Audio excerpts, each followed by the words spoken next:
लुब्ना बेगम अपने कमरे में कुछ रिश्तेदार औरतों में घिरी बैठी थीं, जो कि उन्हें आगे होने वाले वाक़यात के लिए डरा रही थीं। उस बाज़ारू औरत ने हमारे सदाम पर जादू कर दिया है, काला जादू, अपने हुस्न का, अपनी मासूमियत का।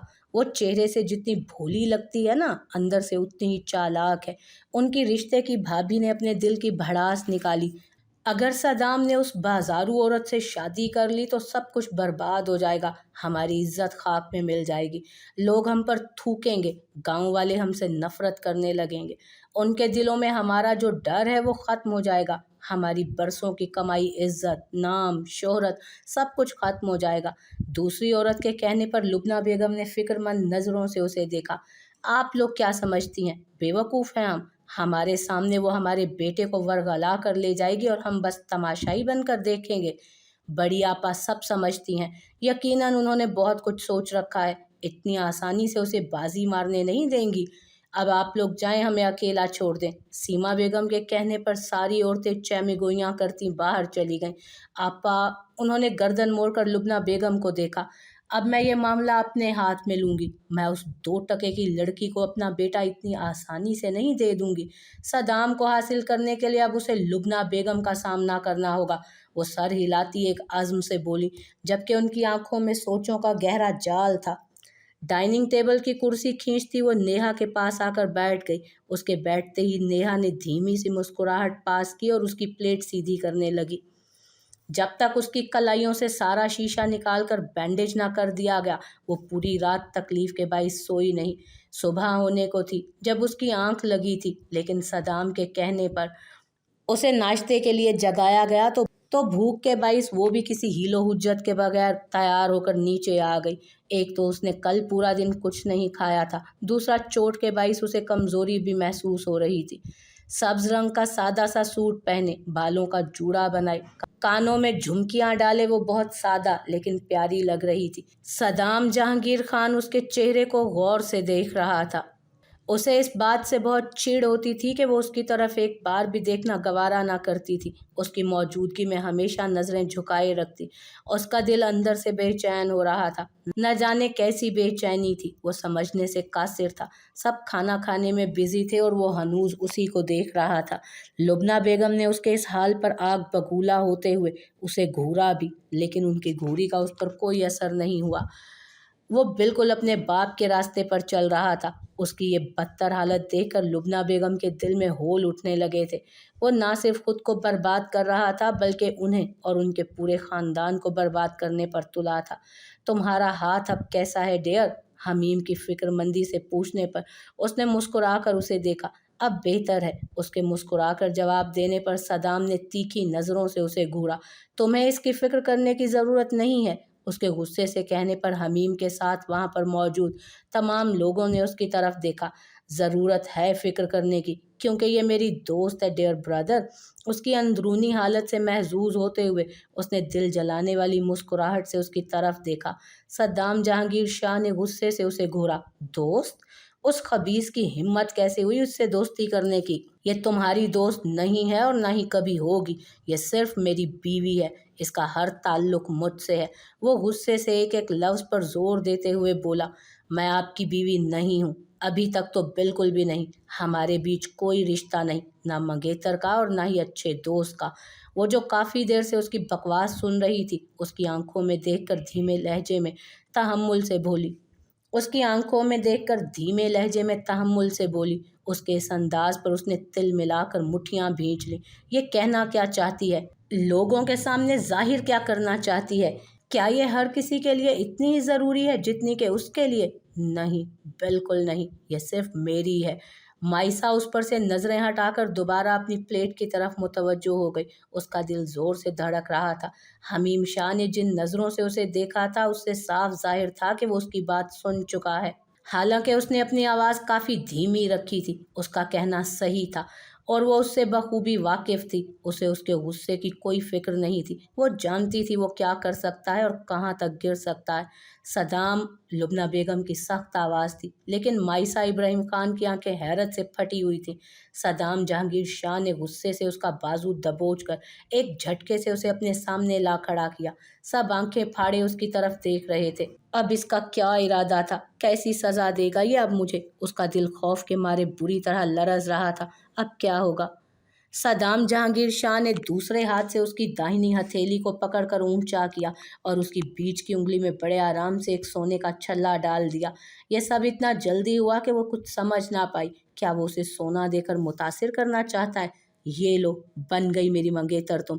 हो गई तुम्हारी मंगनी, मुबारक हो। तमस्खराना मुस्कुराहट के साथ वो उसकी आंखों में देखकर बोला। माइसा इब्राहिम खान ने हैरत से अपने दाएं हाथ की उंगली में सजे उस नाजुक से छल्ले को देखा और फिर उसकी तरफ देखा।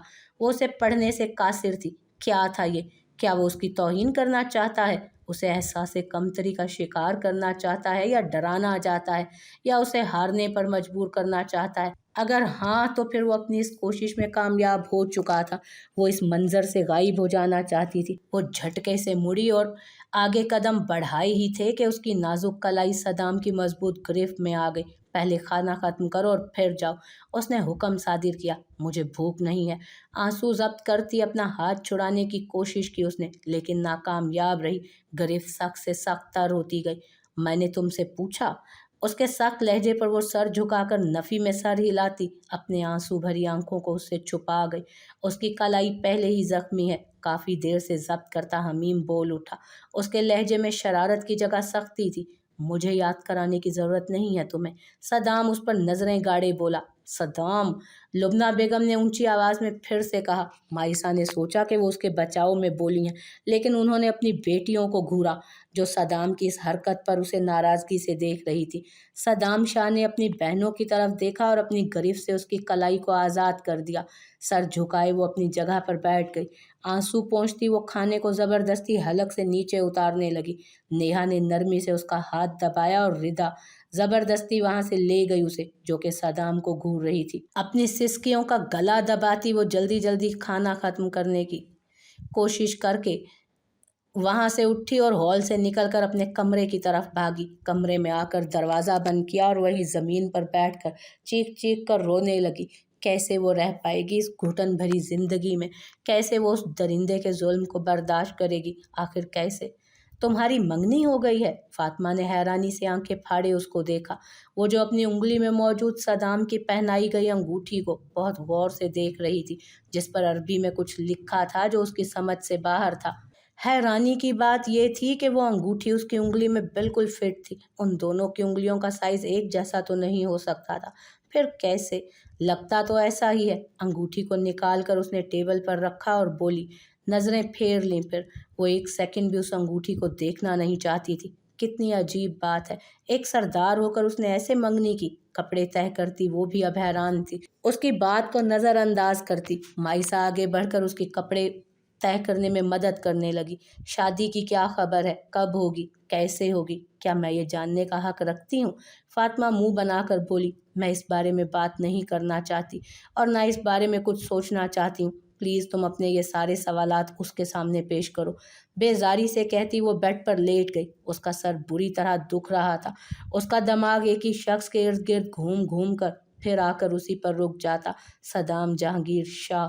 सदाम, जालिम सदाम, हैंडसम सदाम, दरिंदा सदाम, दिलकश, बुरा, अजीब, खूबसूरत, हर चीज़ पर कादिर सदाम, मशहूर कुन खुशबू का मालिक सदाम, सहर अंगेज आंखों वाला सदाम, दिलकश मुस्कुराहट वाला सदाम। उफ, ये सदाम जहांगीर शाह। बेड पर लेटे उसने गर्दन घुमाकर टेबल पर रखी उस अंगूठी को दोबारा देखा। उस शख्स से शादी के बाद उसकी ज़िंदगी कैसी होगी? इस अंगूठी की तरह काबिले रहम और काबिले अफसोस? शायद हाँ, वो सिर्फ उसकी ज़िद और अना का मामला थी, ना कि मोहब्बत का। और जहाँ ज़िद और अना हो, वहाँ मोहब्बत नहीं हो सकती। दरवाजे की दस्तक पर वो जल्दी से उठ बैठी और अपना दुपट्टा दरुस्त करने लगी। क्या सदाम था?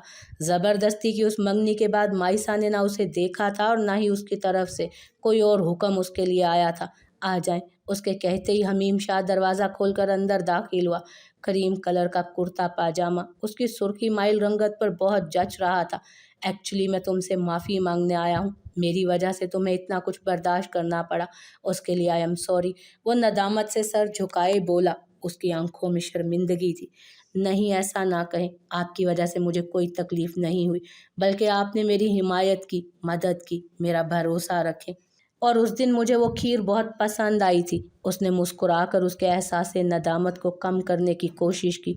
जवाब में वो भी मुस्कुरा दिया, लेकिन उसकी मुस्कुराहट का उस पर ऐसा कोई असर ना हुआ जैसा असर सदाम जहांगीर शाह के मुस्कुराने या उसके नज़र भरकर देखने पर होता था। ऐसा लगता था जैसे एहसास जुर्म दे रहा है उसे एक। क्या वो उस जालिम इंसान को पसंद करने लगी थी? इस बात से वो बिल्कुल अनजान थी।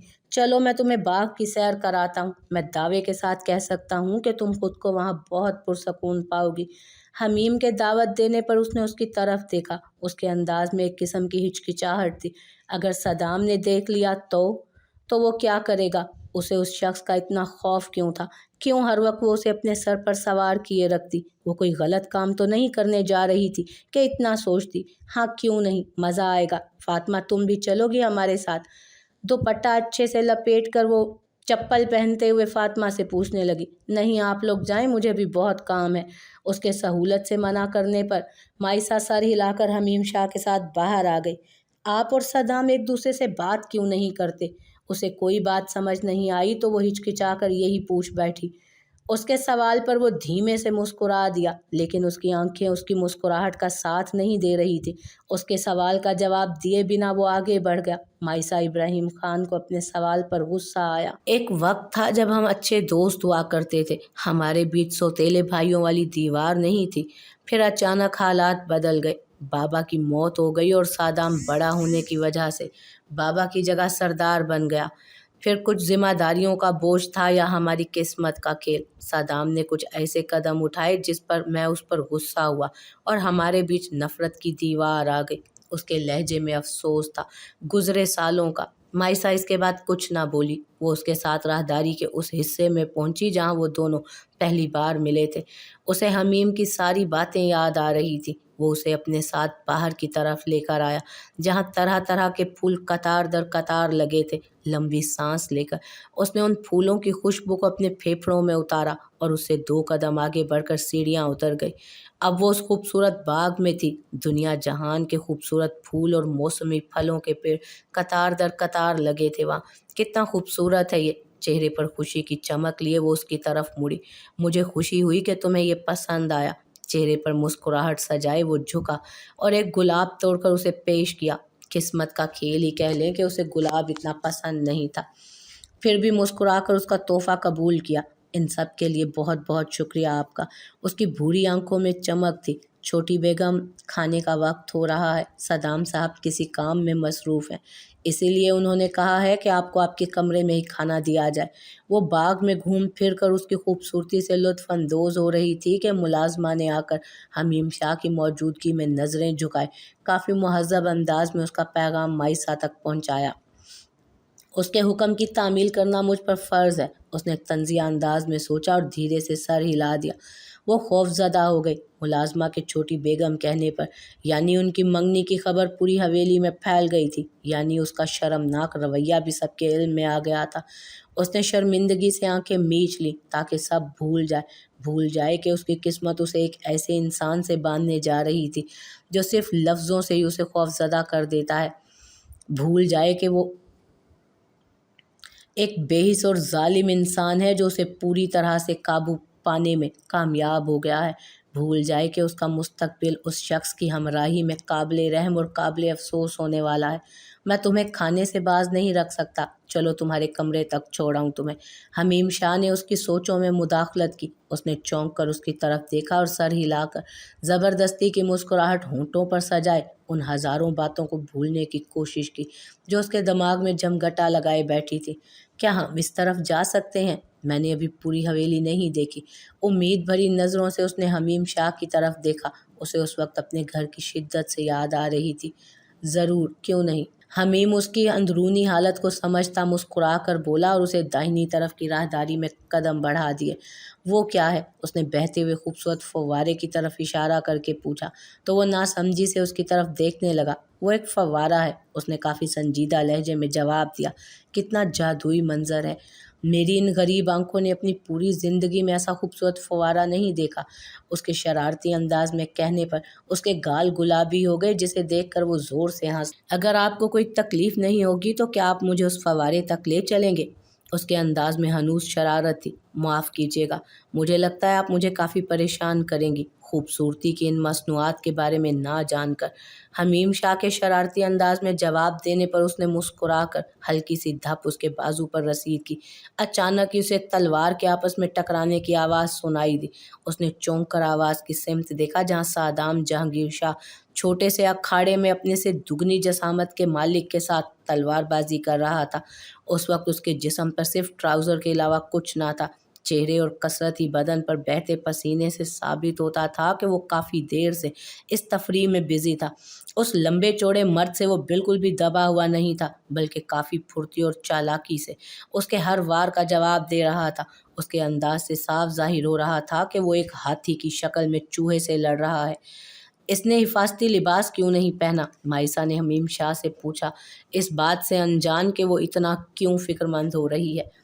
اس کا یہ پسندیدہ کھیل ہے اور وہ کبھی بھی حفاظتی لباس نہیں پہنتا۔ اسے خود پر بہت بھروسہ ہے۔ حمیم شاہ کے جواب دینے پر اس نے دوبارہ اس طرف دیکھا جہاں وہ لمبا چوڑا آدمی سادام پر لگاتار حملے کر رہا تھا۔ وہ بڑھتی ہوئی تشویش کے ساتھ اسے دیکھ رہی تھی، کچھ پریشان بھی تھی کہ کہیں اسے چوٹ نہ لگ جائے، لیکن سادام نے بہت ہی مہارت سے اپنی تلوار گھمائی اور اگلے ہی پل وہ آدمی اس کی گرفت میں بری طرح جھٹ پٹا رہا تھا، جبکہ اس کی تلوار اس کی پہنچ سے کافی دور تھی۔ ایک خوبصورت سی مسکراہٹ نے سادام جہانگیر شاہ کے پسینے میں شرابور چہرے کا احاطہ کیا۔ مائسہ ابراہیم دعوے سے کہہ سکتی تھی کہ پہلی بار اس کے چہرے پر اس نے مسکراہٹ سجی دیکھی تھی۔ اس سے پہلے کہ سادام اس شخص کو پٹخ دیتا، پاس کھڑے ملازم نے جھک کر اس کے کان میں کچھ کہا۔ اس نے نظریں اٹھا کر ہاتھوں میں گلاب کا پھول لیے حمیم شاہ کے ساتھ کھڑی مائسہ ابراہیم کی طرف دیکھا۔ مائسہ ابراہیم نے اس کی مسکراہٹ کو غصے میں بدلتے دیکھا۔ خوف کی لہر اس کے وجود میں سرایت کر گئی۔ نہ جانے اب وہ کیا کرے گا۔ اسے اپنی طرف آتا دیکھ وہ اتنی زیادہ خوف زدہ ہوئی کہ اس کے ہاتھ بری طرح لرز رہے تھے۔ اس کے قریب آ کر اس کی کلائی کو پکڑ کر اتنی بے دردی سے اوپر اٹھایا کہ وہ درد سے کرا اٹھی، جبکہ دوسرے ہاتھ سے اس کی ٹھوڑی پکڑے اس کا چہرہ اوپر کیا، اس پر یہ ظاہر کرنے کے لیے کہ وہ اس کے سامنے کتنی کمزور اور بے بس ہے۔ تم یہاں کیا کر رہی ہو لٹل ڈول؟ ایک انجان شخص کے ساتھ میری دی گئی انگوٹھی کی جگہ ہاتھوں میں گلاب لیے کہ جو میں نے بالکل نہیں دیا تمہیں۔ یا اللہ، اب وہ گئی کام سے۔ مائسہ نے صدام کے بے تاثر چہرے کی طرف دیکھا۔ اس کا دل اس کے سینے میں بری طرح دھڑک رہا تھا۔ اب وہ اس پر چیخے گا، غصہ کرے گا اور اسے تکلیف دے گا، لیکن ایسا کچھ نہ ہوا، بلکہ اس کی سوچوں کے برعکس اس نے اپنی گرفت سے اسے آزاد کیا۔ اس نے نظریں اٹھا کر اس کی طرف حیرانی سے دیکھا۔ وہ میں باغ کی سیر کر رہی تھی، اس نے لرزتی آواز میں سر جھکا کر دھیمے سے کہا۔ کیا وہ اسے سن رہا تھا؟ اسے یقین نہیں تھا کہ وہ اسے سن رہا تھا۔ اسے اس وقت کسی بھی بات کا یقین نہیں تھا۔ تبھی ایک لڑکا تولیہ لے کر وہاں آیا۔ اس کے ہاتھ سے تولیہ لے کر سادام اپنے چہرے اور جسم پر موجود پسینے کو سکھا رہا تھا، جبکہ مائسہ ابراہیم اس کی ہر حرکت کو بغور دیکھ رہی تھی۔ امید ہے کہ میرے بھائی نے تمہاری بحفاظت سیر کرائی ہوگی تمہیں، سرد لہجے میں بولتا اب وہ حمیم شاہ کی طرف دیکھ رہا تھا۔ بالکل، اس کی حفاظت کی ذمہ داری میرے اوپر بھی اتنی ہی ہے جتنی کہ تم پر۔ اس کی آنکھوں میں آنکھیں ڈالے وہ مسکرا کر بولا، کیا تم نے کھانا کھایا؟ اس کے پوچھنے پر مائسہ نے اپنا نچلا ہونٹ دانتوں تلے دبا لیا۔ نہیں، وہ میں بس جا رہی تھی۔ سر جھکائے اس واقعے کو یاد کرتے اس نے جواب دیا جب آخری بار اس نے اسی بات پر اس کی گردن پر زخم دیا تھا۔ یہ تو اچھی بات ہے، ہم کھانا آج چھت پر کھائیں گے، تم ملازمہ کے ساتھ جاؤ، وہاں میں تیار ہو کر آتا ہوں۔ وہ مسکرا کر نرمی سے بولا، جبکہ وہ حیران سی اس کے پل پل بدلتے روپ کو دیکھ رہی تھی۔ اس کا دل کیا کہ اسے جھنجھوڑ کر پوچھے کہ آخر چاہتا کیا ہے وہ، کیوں وہ ایسا کر رہا ہے، کیوں وہ اس کے ساتھ اچھا بننے کا ڈرامہ کر رہا ہے۔ وہ اسے جاتا ہوا دیکھتی رہی۔ اس کے جاتے ہی ایک لمبی سی سانس ہوا کے سپرد کر کے وہ خود کو ہلکا پھلکا کرنے لگی۔ یا اللہ، کیا تھا یہ سب؟